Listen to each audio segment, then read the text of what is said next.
Hey guys, welcome back. I had a viewer email me and ask me to make a video on how to put a coin in a coin holder, or flip as it's known. It's not a hard process. If you're not new to coin collecting or you already know how to do this, you might as well just turn the video off now.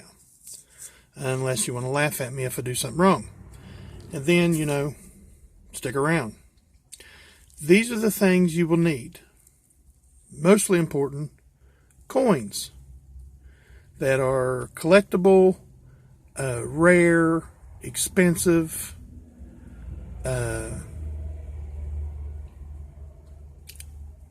errors, varieties, things of that nature.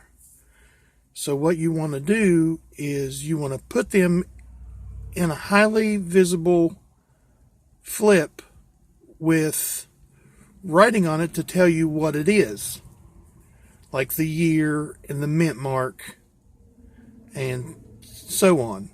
What I do is I go one step further. Like all four of these coins are lamination errors. And what that means is the top layer of the coin is actually messed up from the mint. Let me see if I can grab one you'll be able to see on camera pretty well. Okay.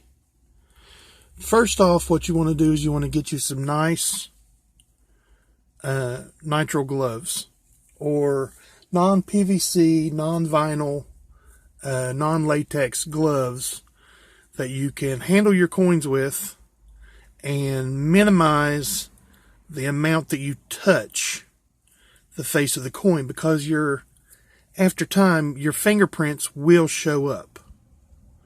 So let me see if I can show you this lamination error.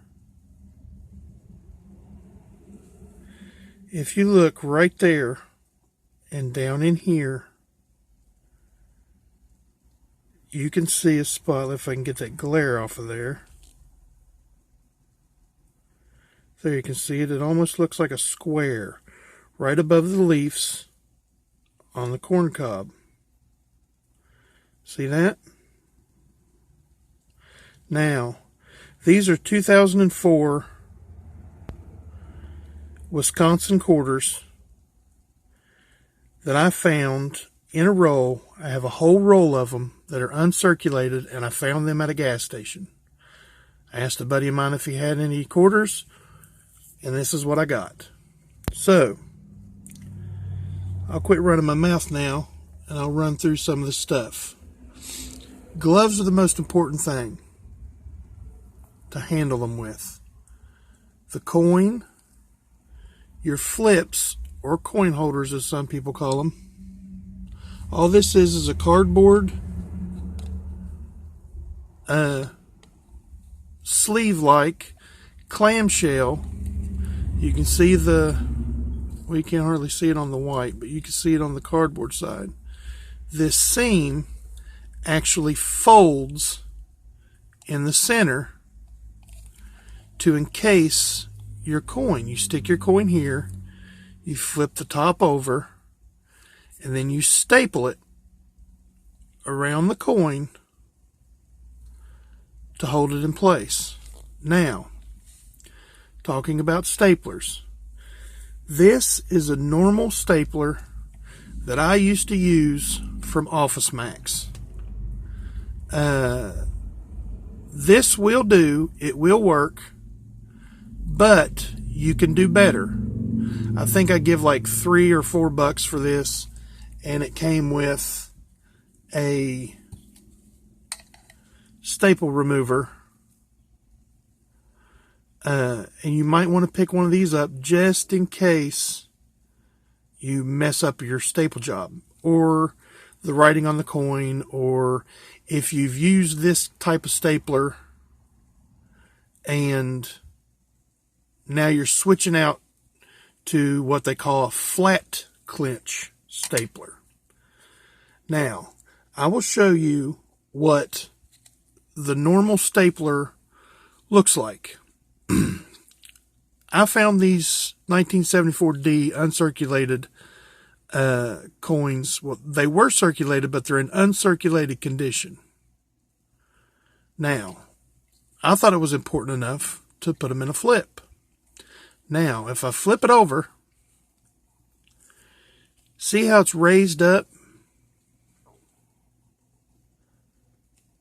See how they bump up off of the card? I'm getting such a glare off them lights. There, you can see it. Now, when you put these in your box to store them, if you slide another flip in behind them, they could catch on these. And what it'll do is it'll chew up the edge, and it could scratch up and ruin the film that's actually protecting your coin. So if you're serious about it, you'll want to get what they call a flat clinch stapler. And what this is, excuse me, when you staple this through the cardstock on the flips, instead of being raised up or bumped up like these, they'll be flat. Okay? Now, these are a little bit more expensive. I think I got this at Walmart for like $9. I'm going to get a better one because this one doesn't quite clinch them as well as what I think they should be. Now, they make them everywhere from $6, $7 and way up. But it's worth the investment if you're going to be flipping a lot of coins. Now, the next thing is a good pen or a fine tip Sharpie. And I'm talking fine tip. Brand new Sharpie. You don't have to use the brand new Sharpie every time. I mean, you don't have to get a brand new Sharpie every time. But you want to write lightly so you don't crush that tip and end up with big, bold letters or numbers, unless that's what you like. Now, I will use, this is a R2 Precision made by Ink. It's what size is this? It is a 0.5 millimeter tip. Small. Now, usually people use black ink, but I mean, it's totally the preference of the person doing the collecting. Whatever color you want. If you want purple, get you a fine tip purple pen. Now, this, as I go through this, these are the things that I do. Okay? This may be different than what someone else does. Now, if you do something different than I do, and you think it would be more beneficial for me to do this, let me know in the comments. I mean, I'm learning every day about this hobby. Now, to get down to the actual flipping of the coin, let's move these out of the way. Oh, and it's very important that you have a clean workspace. If you haven't noticed, this is just a black towel. I used to use a white towel, and I figured you could see it better, see the things better on this black towel, so that's why I used it. So we're going to flip this coin right here. Okay, I've got the coin, I've got the flip. Now, where you fold this in the center on that center line, when you flip it over, this is going to be your top. This bottom section underneath the line is going to be your top. It is much easier to write on the material, the cardstock, when it is flat, other than with the coin in it. This is how I do it. You may flip your coin and then write on it. That's not how I do it. But I have done that in the past, and I will do that in the past. So what we're going to do is first I'll show you with the pen. So we know that this is a 2004, and it is a P, which is the Philadelphia Mint. Okay? Now, it's uncirculated,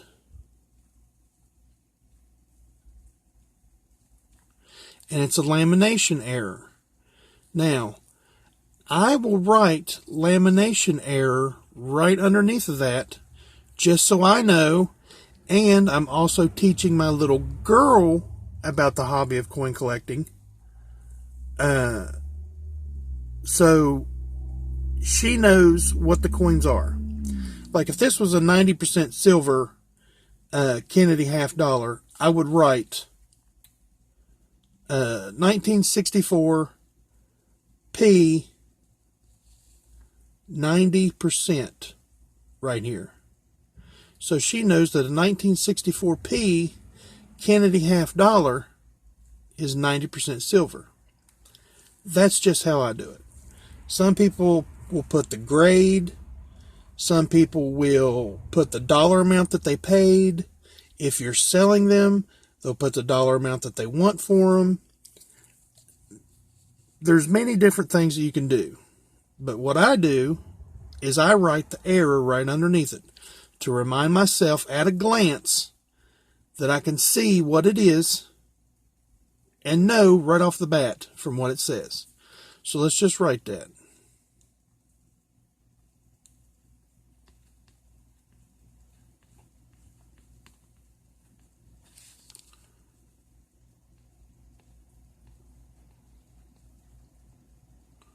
And don't laugh at me for my writing. I have bad hands. They've been broken several times, and I'm just lucky that I can write. Okay, so we have a 2004 P uncirculated lamination error. All right. So now what you want to do is you want to flip it over. Give a nice little crease right in the center. You've got your crease started. You take your coin, inspect the obverse and the reverse. Make sure there's no lint, dust, dirt, anything you can waft it off. Don't wipe your coins with anything. Don't clean your coins with anything. Please, Lord, whatever you do, do not clean your coins with any type of chemical or rub real hard or even water, because the things that are on the coin could actually make it more valuable. If like it's toning and it's a gold color or it's got colors in it, that's known as a rainbow. Or if it's starting to rainbow, it's toning to a rainbow. Now, we don't have anything like that. It's a nice, bright, shiny coin. So, it's all good. What we want to do is we want to place it in the bottom window, center it up, bring the top over, and close it. Now there we go. Okay? You see that? Now, if it's not center, just like I just did, you release one side or the other, and you could literally move the coin around a little bit to get it centered. What I do is I'll now grab it in the center and hold it. I will get my stapler. I will find where I want to staple it, which usually I put 3. You don't want to get right up next to the window. You could damage your coin. You want to get back 1/16, 1/18 of an inch. Sometimes people go completely out here. I'll go about that far away. Firm, quick snap, and it's in there. Now, what you want to do is you want to place your staples close enough to where the coin cannot slip out through the bottom or any direction. Okay?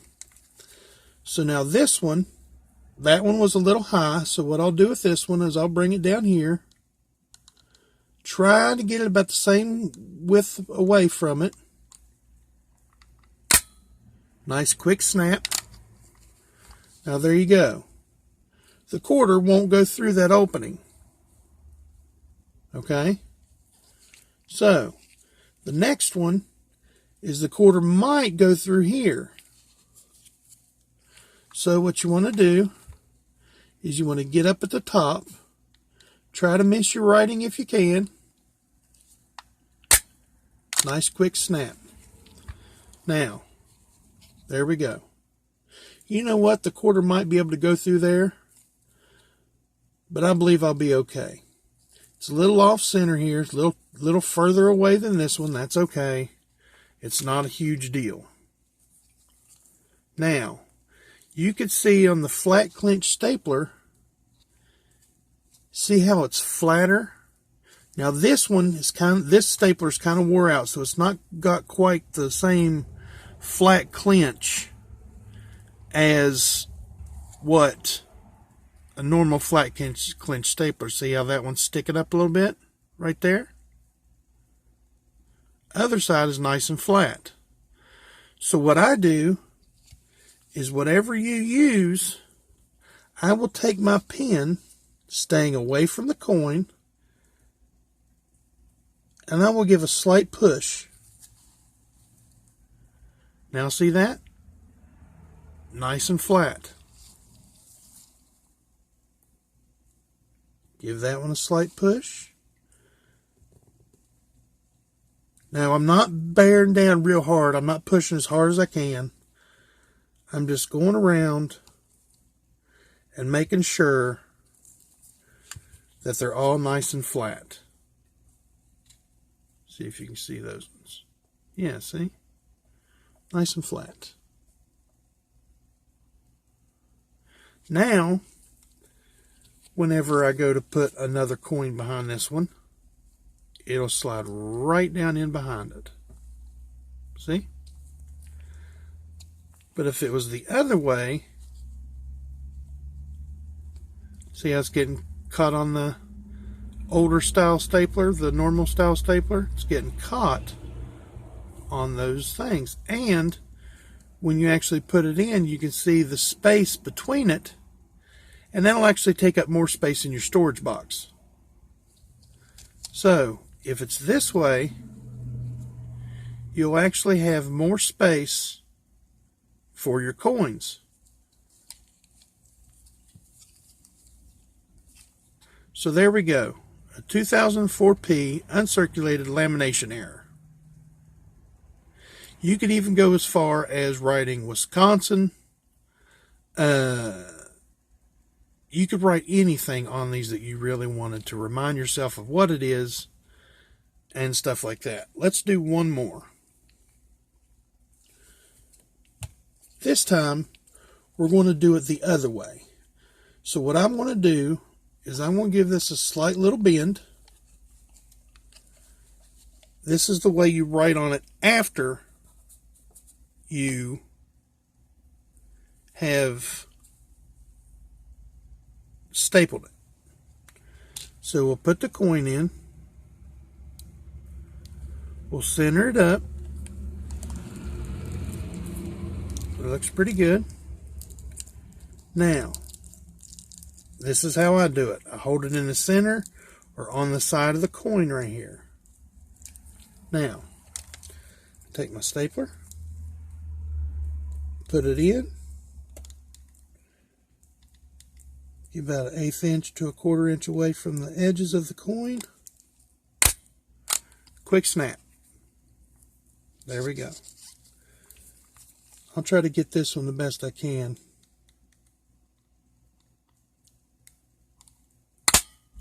Quick snap.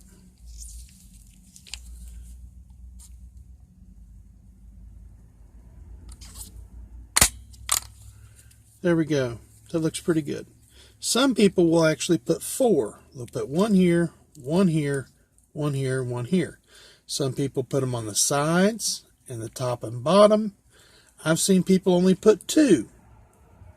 It's all up to how you feel comfortable storing your coins. Okay? This time we'll use the Sharpie. So we know light pressure. If you put heavy pressure on your Sharpie, it's going to go blunt a lot quicker. So it's a 2004 Philadelphia. We'll put Wisconsin. Uncirculated. UNC. Okay. Now, I'm going to do this a little bit different, if I can. We'll do it this way.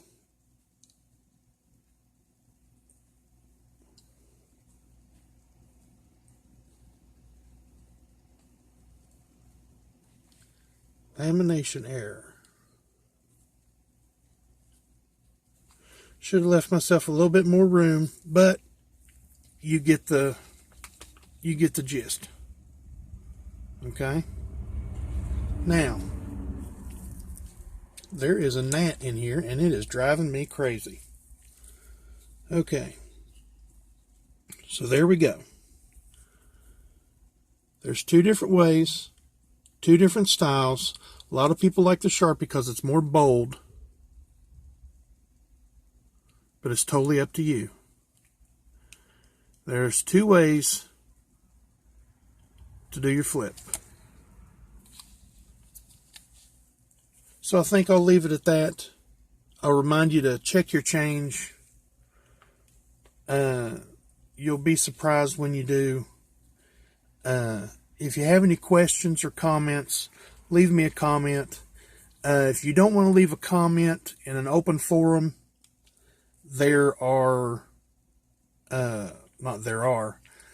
my email address is in the description below.